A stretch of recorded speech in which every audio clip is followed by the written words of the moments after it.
শরীর সুস্থ নয় তো কি হয়েছে, আলহামদুলিল্লাহ মুখের রুচি তো আছে। তাই মন চাইলো একটু ফার্মের মুরগি দিয়ে রোস্ট করছি। তো এখন আমি ওটাই রান্না করছি।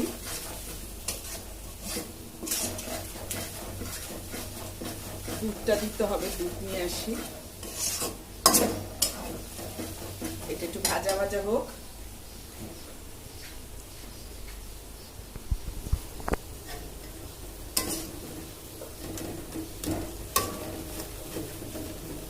এই যে দিয়ে দিলাম 2 চামচ দুধ।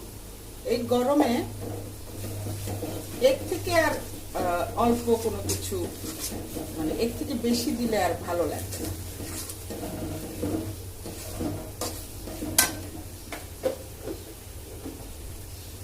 এখন আমি মুরগিগুলো দিয়ে দিচ্ছি। এই যে মুরগিগুলো ভেজে রেখেছি।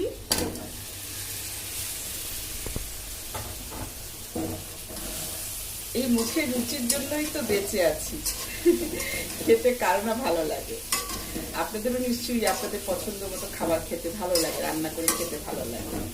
তো আবার চাইলে কিন্তু আমরা জাস্ট মশলা দিয়ে এইভাবে করে ভাজা ভাজা করে খেতে পারি, সেটা আবার অন্যরকম স্বাদ। যাই হোক, আমি আর বেশিক্ষণ ভাজা ভাজি করবো না, দিলে তো হাঁচি দিয়ে। ক্যামেরাম্যান আসলে মশলার ঘ্রাণ সহ্য করতে পারে না। এখন পানি দিয়ে দিচ্ছি।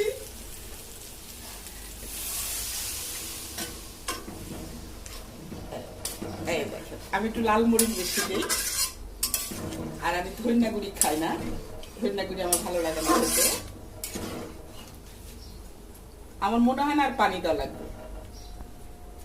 কালারটা কেমন হয়েছে বলবেন কিন্তু। আর আমি কিন্তু খাবার ডেলিভারি দিয়ে থাকি।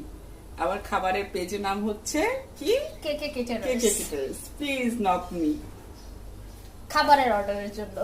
ধন্যবাদ।